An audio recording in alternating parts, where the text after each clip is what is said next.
On February 4th, 2004, a 19-year-old sophomore in a Kirkland House dorm room at Harvard flipped the switch on a website that ran on a single rented server costing $85 a month. $85. Less than a decent pair of sneakers. Within 6 days, he'd been accused of theft by 3 of his classmates. Within 6 months, he'd turned down $10 million in cash. Within 4 years, he'd pay those 3 classmates $65 million to make them go away, and the settlement would accidentally make them richer than almost everyone who actually worked at the company. This is how Facebook was built, not by a genius with a vision, by a kid who kept saying no and a legal system that kept making him regret it. The official story says Facebook was an inevitable success story. A Harvard whiz kid, a big idea, a $1 trillion company. The real story is messier. It involves a lawsuit. The founder lost 4 separate offers to buy the company before it had any money. One investor, who turned $500,000 into $1 billion and a settlement, calculated on a share price that everyone in the room knew was too low. To understand how Facebook actually got built, you have to start with the part nobody likes to talk about, the part where 3 other guys say they thought of it first. Go back to 2003. Harvard. A sophomore named Mark Zuckerberg builds a website called FaceMash. Basically Hot or Not, but with photos he scraped from the school's internal directories without permission. The site goes viral in 2 hours and gets him hauled in front of the Harvard Administrative Board. He apologizes. He also doesn't stop. Around the same time, 3 other Harvard students, Cameron Winklevoss, Tyler Winklevoss, and Divya Narendra, are building something called Harvard Connection, later renamed Connect U. It's a social network for Harvard students. They need a coder. They find Zuckerberg. They hire him. They have handshake meetings, emails a deal. Then nothing happens. For months, Zuckerberg tells them he's busy with schoolwork or sick or his computer is broken. Meanwhile, he's writing code for his own competing site. On February 4th, 2004, he launches it. It's called the Facebook. The Winklevosses and Narendra find out by reading the school newspaper. Now, whether Zuckerberg actually stole their idea is a question courts would spend the next 7 years arguing about. The code was different. The concept was arguably obvious. 2004 was the year every college kid on earth was trying to build a social network. But the timing was ugly. Zuckerberg had been working for them while building against them. Those facts are not in dispute. By April 2004, the Facebook.com had spread to Stanford, Yale, and Columbia. By May, it was on every Ivy League campus. By June, Zuckerberg had moved to Palo Alto and dropped out of Harvard. The Winklevosses hired a lawyer. The company wasn't 4 months old. And the clock on the biggest civil suit in Silicon Valley history had already started. Here's the part the movie left out. In June of 2004, someone offered to buy Facebook for $10 million in cash. According to David Kirkpatrick's book, The Facebook Effect, the offer came from an unnamed New York financier, and Zuckerberg didn't seriously consider it for a minute.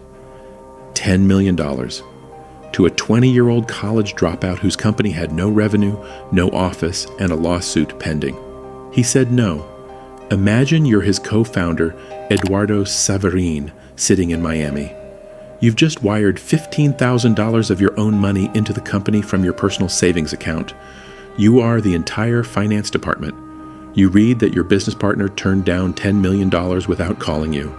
That's the moment Saverin's relationship with Zuckerberg started to crack, and it only gets worse from here.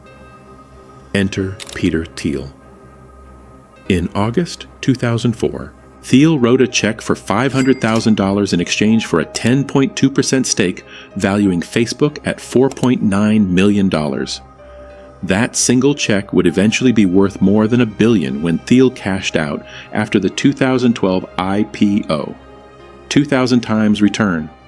For context, if you'd made the same bet on a typical S&P 500 index fund in 2004, you'd have roughly tripled your money by 2012. Thiel did 600 times better than the stock market on one check. But here's the thing about Thiel's investment that nobody mentions. It wasn't a gift. It came with a board seat. And that board seat would within 18 months nearly force Zuckerberg to sell the company against his will. Fast forward to spring 2005.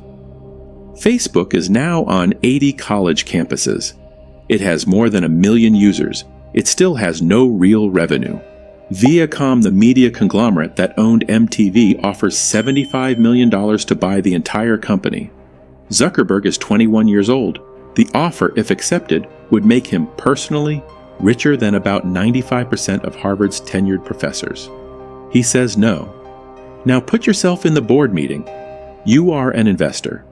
You just put in $500,000. Someone is offering to buy the company for $75 million, a 15-to-1 return in less than a year. Any sane investor takes that deal. Thiel, to his credit, does not push. He lets the kid decide. The kid says no. The offer dies. This is the pattern. Facebook at this point looks less like a company being built and more like a company being aggressively not sold. Every quarter, someone shows up with a bag of money. Every quarter, Zuckerberg tells them to go away.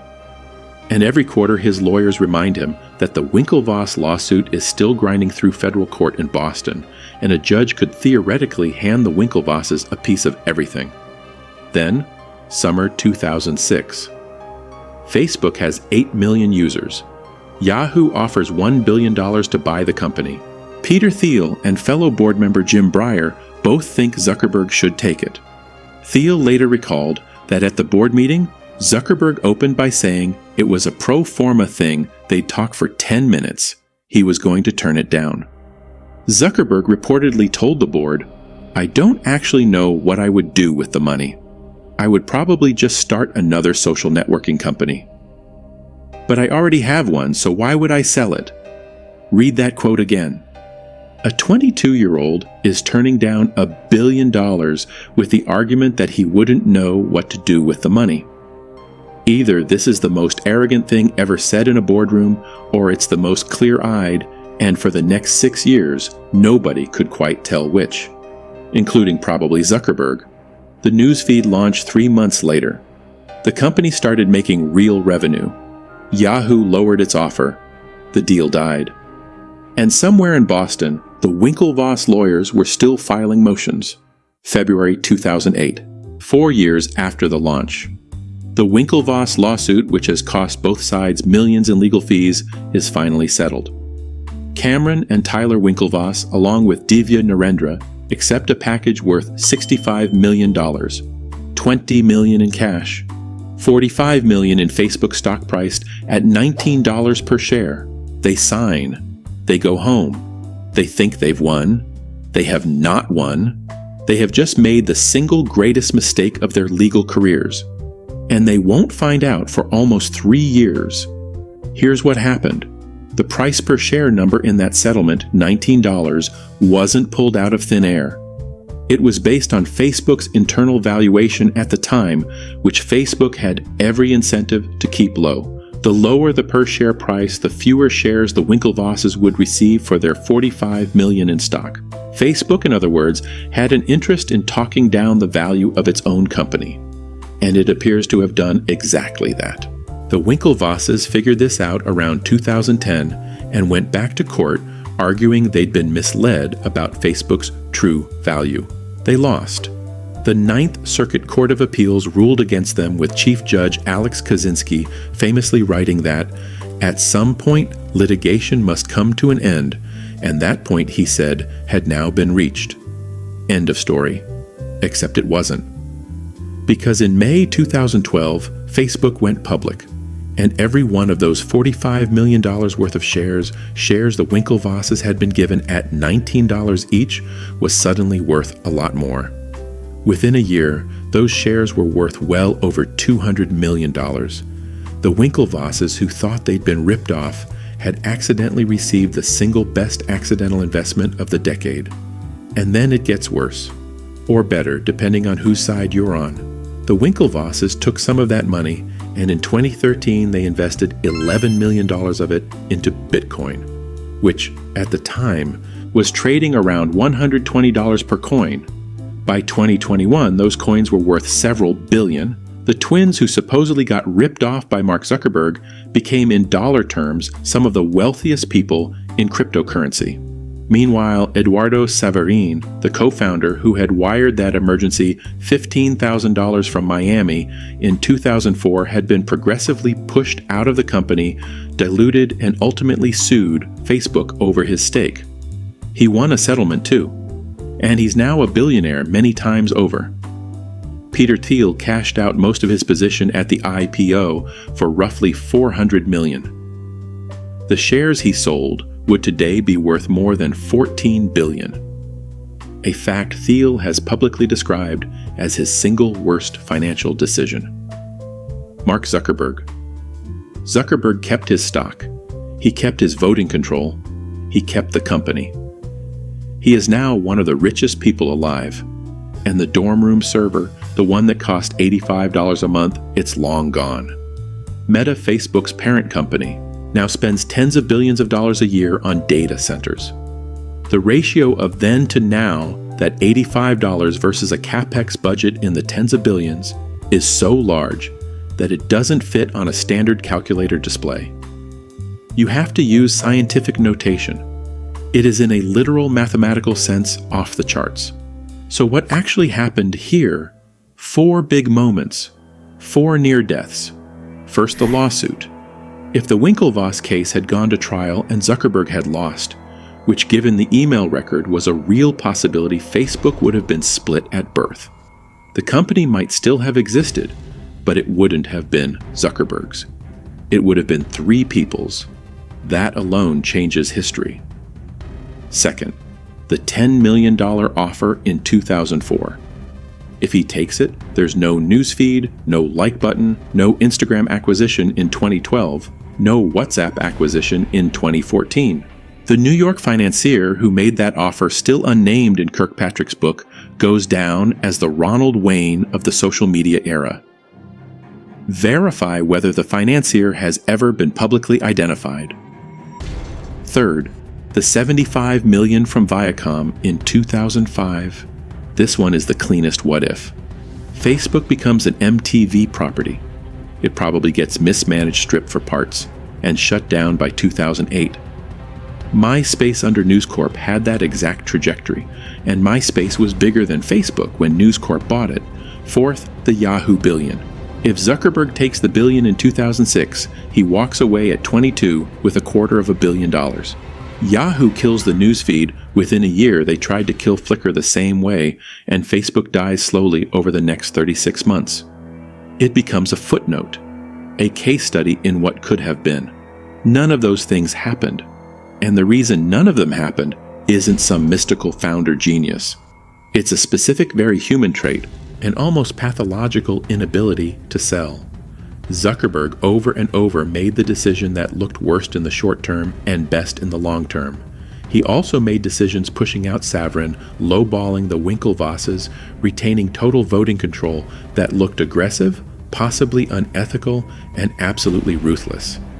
The company that exists today was not built by a visionary. It was built by a young man who said no when everyone in the room was telling him to say yes, and who was willing to spend 7 years and tens of millions of dollars in legal fees proving a point about who owned what. The visionary part came later. The ruthless part came first. Here's the part that closes the loop. The Winklevoss lawsuit. The thing Zuckerberg fought for 7 years. The thing he paid $65 million to make go away. That lawsuit is arguably the reason Facebook survived. Because every time a Viacom or a Yahoo showed up with a buyout offer, Zuckerberg's lawyers had to explain that the company couldn't be cleanly sold while the litigation was active. The lawsuit he kept losing was the moat he didn't know he had. The 3 guys who said he stole their idea accidentally protected his company from the people who wanted to buy it. And the settlement, the $65 million he paid to finally make them go away, arrived in 2008, right before Facebook's value exploded. Timing-wise, it was perfect. He paid them off exactly when their shares were about to become worth a fortune. On both sides, everyone accidentally won, except the New York financier. We still don't know his name.